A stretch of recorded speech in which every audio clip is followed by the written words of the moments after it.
আসসালামু আলাইকুম ওয়া রাহমাতুল্লাহি ওয়া বারাকাতুহু। ওয়ালাইকুম আসসালাম ওয়া রাহমাতুল্লাহি নাহমাদুহু ওয়া ওয়া বারাকাতুহু। নুসাল্লি ওয়া নুসাল্লিমু আলা রাসূলিহিল কারীম। আম্মা বা'দু ফাকাদ ক্বালা আল্লাহু তাআলা ফিল কালামিল মাজিদ ওয়াল ফুরকানিল হামিদ। আউযু বিল্লাহি মিনাশ শাইতানির রাজীম। বিসমিল্লাহির রহমানির রহিম। উযিনা লিল্লাযীনা ইউকাতিলুনা বিআন্নাহুম যুলিমু ইলা আখিরিল আয়াহ। সাদাকাল্লাহুল আলিয়্যুল আযীম। সমন্বিত স্কলার্স ফোরাম ইকুইটি কর্তৃক আয়োজিত আজকে বদর দিবসের তাৎপর্য এবং শিক্ষা নিয়ে যেই প্রাণবন্ত এবং প্রাজ্ঞ আলোচনা হয়েছে, আমি সকল আলোচককে অন্তরন্তস্থল থেকে ধন্যবাদ জানাই। সবাই আলহামদুলিল্লাহ প্রস্তুতি নিয়েই কথা বলেছেন, এটি হলো ইতিবাচক দিক। দ্বিতীয়ত, 2000 সালে আমার একটা বই বের হয়েছিল, সিরাতুস সাইয়্যিদুল মুরসালিন সাল্লাল্লাহু আলাইহি ওয়াসাল্লাম। এখানে আমি বদর যুদ্ধের উপরে লম্বা আলোচনা করেছি এবং সেখানে যেটি আলোচনা করার চেষ্টা করেছি সেটি হলো একটি অসম যুদ্ধ। আলোচনা করলে সময় লেগে যাবে, কার শক্তি কতটুকু ছিল। এই অসম যুদ্ধকে কিভাবে নিজের পক্ষে নিয়ে আসা যায়, এটি একটা গুরুত্বপূর্ণ বিষয় এবং সেই কাজটি করেছে গোয়েন্দা রিপোর্ট।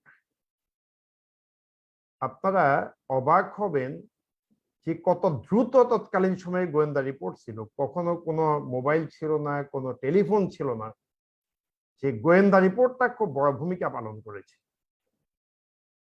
তৃতীয় এবং সর্বশেষ যে পয়েন্টটি বলবো, বদর যুদ্ধ আরবদের লিডারশিপ ক্রাইসিস সৃষ্টি করে দিয়েছে। অর্থাৎ সিনিয়র সকল লিডার নিহত হলো, একমাত্র আবু লাহাব সে অংশগ্রহণ করে নাই এবং সে পরবর্তী লিডারশিপ থেকে ছিটকে পড়েছে। সে এই যুদ্ধে আবু লাহাব অংশগ্রহণ করেনি, বরং সে রয়ে গেছিল। এই আবু লাহাব বয়োবৃদ্ধ ব্যক্তি লিডারশিপ থেকে ছিটকে পড়েছিল যুদ্ধে অংশগ্রহণ না করার কারণে। ফার্স্ট ক্যাটাগরি, সেকেন্ড ক্যাটাগরির সমস্ত লিডার ধ্বংস হয়েছিল। থার্ড ক্যাটাগরি ইয়াং ছেলে আবু সুফিয়ানের হাতে নেতৃত্ব চলে গিয়েছিল। তাহলে আমরা বুঝতে পারি যে আরবরা পরবর্তী যুদ্ধগুলোতে যে ভালো করতে পারেনি সেটি হলো সিনিয়র লোকদের এবং যুদ্ধবাজ লোকদের নিহত হওয়া এবং লিডারশিপ ক্রাইসিস, যার কারণে প্রপার কৌশল তারা গ্রহণ করতে পারেনি। এটি হলো বদর যুদ্ধের মূলত বড় শিক্ষা। আমি বদর ময়দানে অনেকবার গিয়েছিলাম। 19 সালে তো আমি বদর দিবসেই বদর ময়দানে কাটিয়েছি, মসজিদুল আরিশেও গিয়েছিলাম।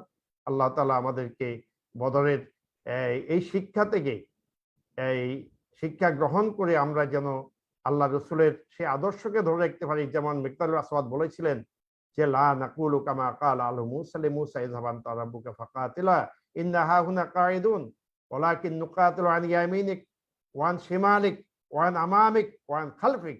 এই কথা শুনে আল্লাহ রসুল খুশি হয়েছিলেন।